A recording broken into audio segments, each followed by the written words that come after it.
Hello, everyone. I wanted to welcome everyone to today's recording. We're having a webinar, live webinar that we're going to record, and this is part of Disability Awareness Month here at Ivy Tech. What we want to do is just have we're trying to schedule and put in the schedule as many as we can of these webinars, kind of like a lunch and learn type deal without the lunch, and just like a way of just getting information out to everyone in Ivy Tech land, so to speak.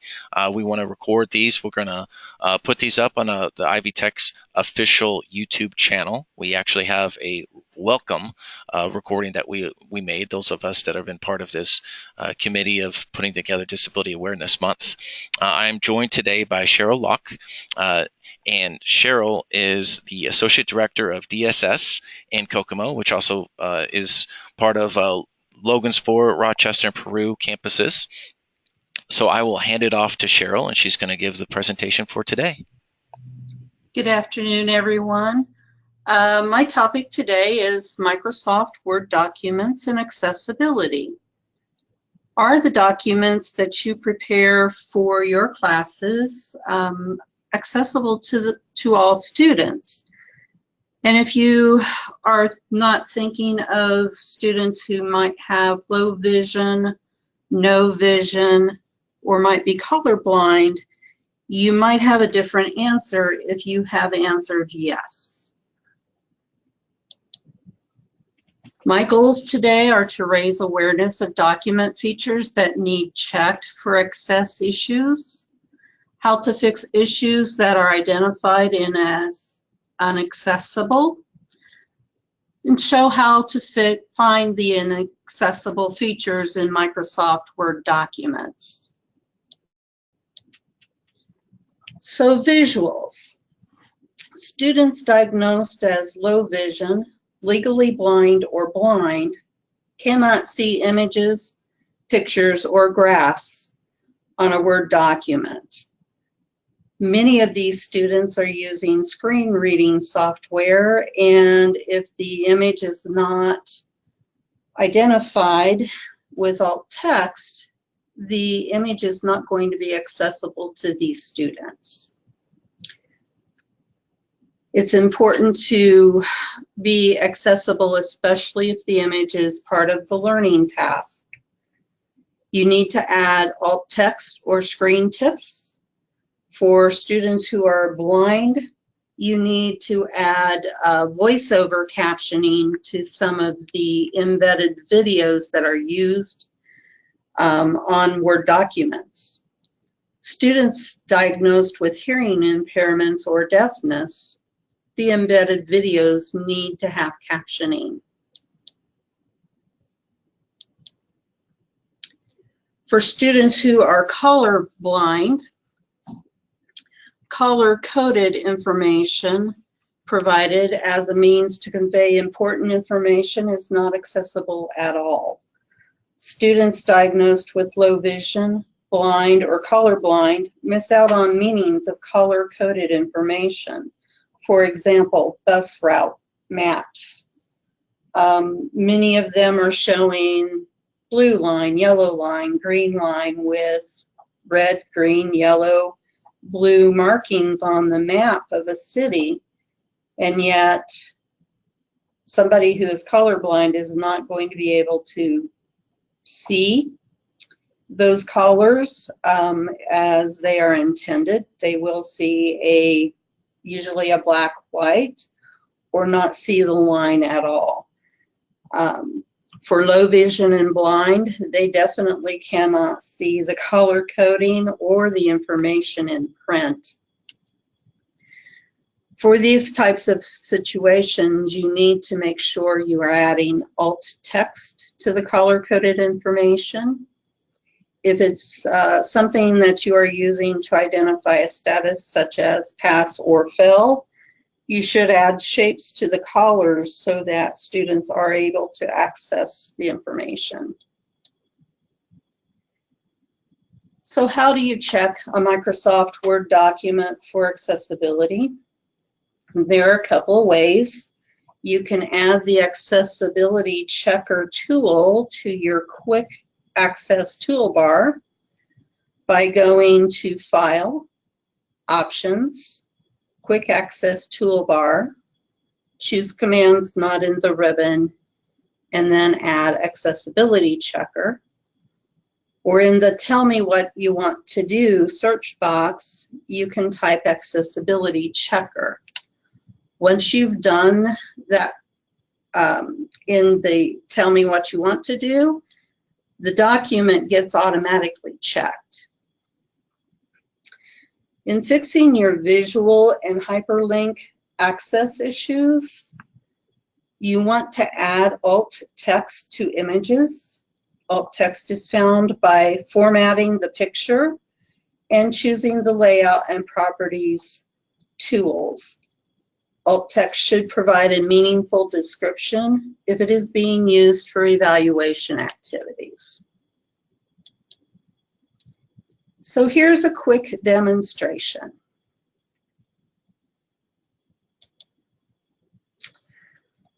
I quickly prepared this. I used to teach for Ivy Tech as reading and writing. And as you can see in this document, there's a picture, and the directions are write a paragraph of what you believe is happening in the picture. So I'm going to check quickly for the accessibility.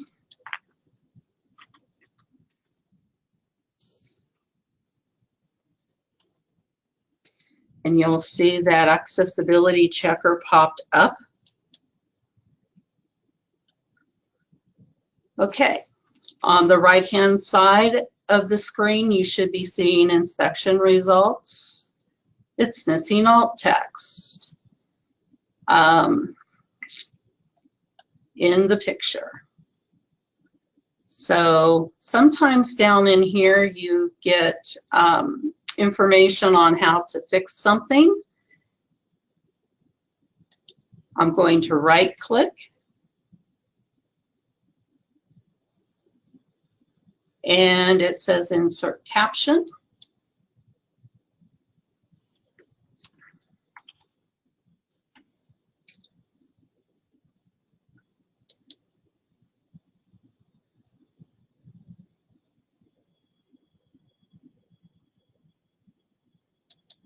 It's okay.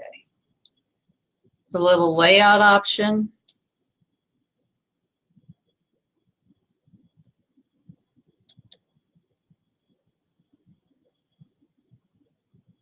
Okay. Sometimes I get this and sometimes I have a hard time finding it. So Format Picture.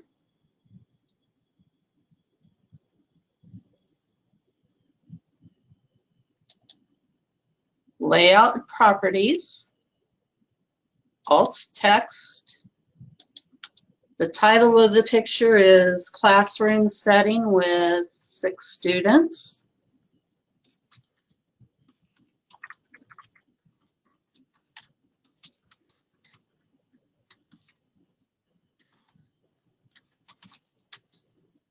And in the description, you would want to give more description here, because if you have any of the audience I just mentioned in presentation, they are going to need to know a little more about those 6 students. So what I would say here is 5 of the 6 students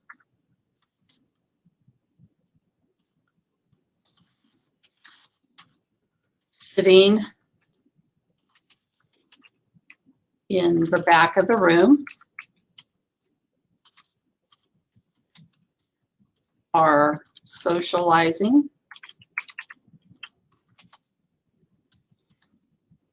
while one is not included. And then you would save that, and I believe it's underneath my screen. Oops.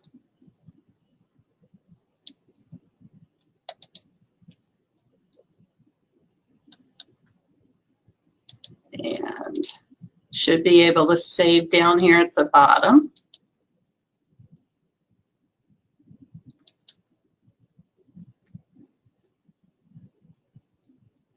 And as you can see, the inspection results say that there are no accessibility issues found because I've added that description.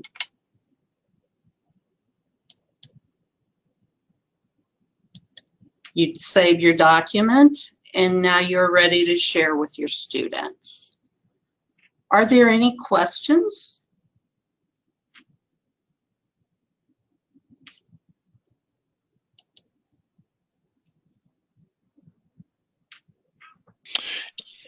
It looks like, as far as questions go in the chat, it looks like, Cheryl, we have two questions from Alf. Can we use the chat for logging questions? And then he had a question about interpretation. So he's asking a question about interpretation. Interpretation. And I'm not sure, Alf, if you wanted, you could speak up if you wanted to speak up. I can unmute you. Or you can just type in, get more specific. I'm sorry. Okay, I didn't know I had the control there. The alt text description that you put in. Can you hear me? Okay. Yeah. Yes. You sound great. The alt text description you put in on that picture. You interpreted it one way. Having worked in a lot of public high schools, I interpreted it a completely different way. I guess that's probably not a major issue, but maybe something you've considered or come across. Particularly as, I mean, if it was an assignment for students to give their interpretation, but they're a little bit limited by the interpretation you kind of laid on to it. Exactly. It depends on just exactly what your intentions are. When I first saw that picture, my thoughts were inclusion. In activities, it could have been that if like, for instance, you're in psychology, that would be a good picture for a person who might be a little bit on the depressed side. So, you know, it just depends on where you're wanting your students to take their paragraph of that. Yes, descriptions have to be as clear as you can possibly make them so that the people who are blind can get a visual in their minds as to what might be happening. And sometimes it's hard to where you want to take the interpretation.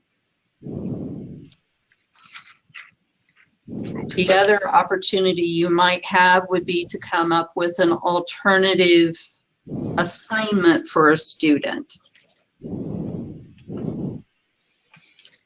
Does that answer your question, Alf? Good, thank you. Okay, great. Are there any other questions? You could feel free to type them in the chat, or we can unmute you.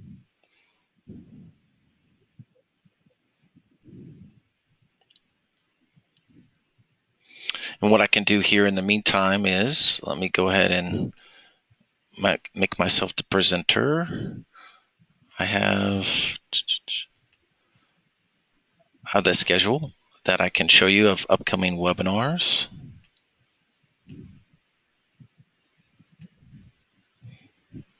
That I'll flash on here. And again, if you have any questions, don't be afraid to type them in right there into the chat box. Or if you wanted to speak up, you can speak up as well.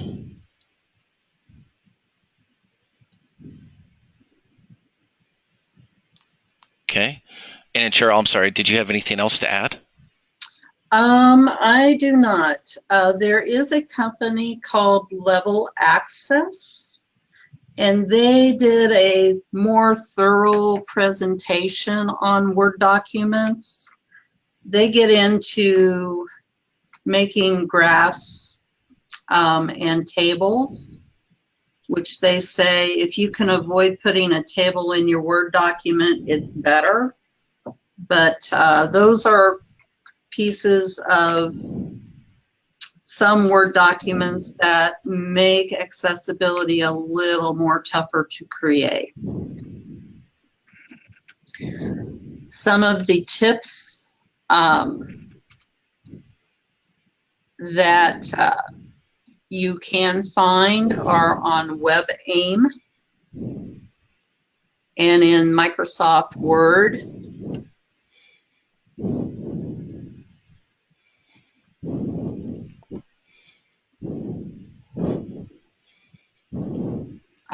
Their help support desks. They do indicate that if you're putting a hyperlink into your Word document, that you should also underline it, because typically what hyperlinks do is they turn a color blue.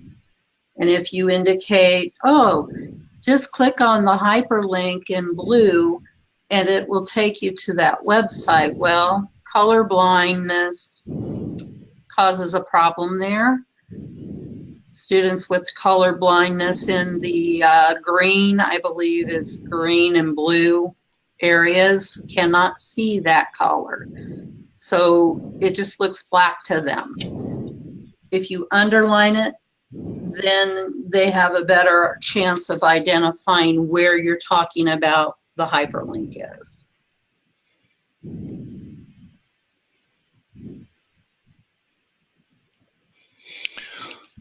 Okay. Yeah, great information, great websites there to share. Again, if there's any other questions or anybody has any questions, feel free to type them in the chat there, or you can either raise your hand or try to speak up here, and we can make sure you're unmuted if you wanted to speak up. I just wanted to show everybody, hopefully you can all see it, it's basically just, it's Ivy Learn's website. So when you type in, the ivylearn.ivytech.edu, you come into, and one of the announcements that you'll see, being that you're either faculty or staff, is that you'll see Disability Awareness Month. And these are just, again, webinars that we're having throughout the month, just to show and just kind of showcase what we're doing throughout the state already, and some of the things that, and some of the tools that everybody can utilize. So hopefully that this helps just with some general questions. Also, it's just a way to know what's out there as far as disability support services within your campus, and within throughout the state and throughout the system of Ivy Tech. So you'll see some future webinars. I don't have to read all those out to you, but obviously you have today's being the first one. You'll see there. And then what we're doing is we're posting these on Ivy Tech's specific YouTube channel. So you'll see that, and you'll see all these posted. I'm going to edit this announcement so that there'll be a link on there as well. So if you want to check any of these out later, you'll be able to as well. So I just want to make sure I promote that. And Cheryl, thank you so much for your time. Appreciate it. Great information that you shared with us. So I appreciate that. And as far as everybody that was able to join us today, we do appreciate this. You taking the time, and great questions that you posed for us. Thank you, Alf. And specifically, again, if you wanted to watch us later, or if you're watching us on a recording, please try to tune in if you can live. If not, you can always watch the recordings. We'll have those posted. But there are plenty of webinars and future webinars for the whole month of March that we're trying to plan. If you have any other ideas, or if you know somebody within your campus maybe that is doing any special projects or anything that may be a great topic, feel free. You could email me directly. And again, my name is Ryan Falquist. So I am the technical specialist for the college. So I help system-wide. I help manage Ivy Learn, and I work in the Center for Instructional Technology. So you can email me at any time. My information is right there. And what we'll do now is we'll go ahead and just end the webinar. Again, thank you so much, Cheryl, for your time and your great presentation. We look forward to, I know you're working on a couple other presentations, so we look forward to hearing from you later in the month. And as far as everything else goes, we'll go ahead and end this. Thank you, everybody, for your time. Thank you. Have a great afternoon. Yeah. Okay. All right, we actually did have a follow-up question, so Alf, go ahead and take it away. The accessibility that we're talking about and trying to embed in our documents, would you just do that when you have a DSS student identified with an accommodation that's presented to you in the course, or is the thinking that this is something we should be trying to do on a regular basis, because who knows where if you don't have any students in this particular term, who knows where your documents might end up. Exactly. The point is that you should be trying to do this on all documents all the time, because students with disabilities sometimes do not consider themselves disabled or needing assistance through the Office of Disability Support. They're not always coming to us and registering with us. Students with color blindness, in my 31 plus years of service, I've only seen 2 students come to me that have color blindness issues. And they don't consider themselves disabled, but yet some of our activities require that they're able to identify colors. For example, wiring in electricity or wiring on computer hardware are prime examples of where color coding would be an issue for those students. With our other students, they are not required to come and see us. There are many students that have the low vision needs that if they can magnify it themselves, they don't come to us. If they are using a handheld magnifier in classroom, they don't come. So yes, you should be doing this for all your documents so that they are accessible at any given time. That was a great question. Thanks, great answer. Okay, well, we'll go ahead and end it again. If there are any questions, again, if we didn't cover anything during this webinar, we have future webinars, and you could also, again, email me if you have any questions, comments, et cetera, please reach out to me. We appreciate your time. Thank you.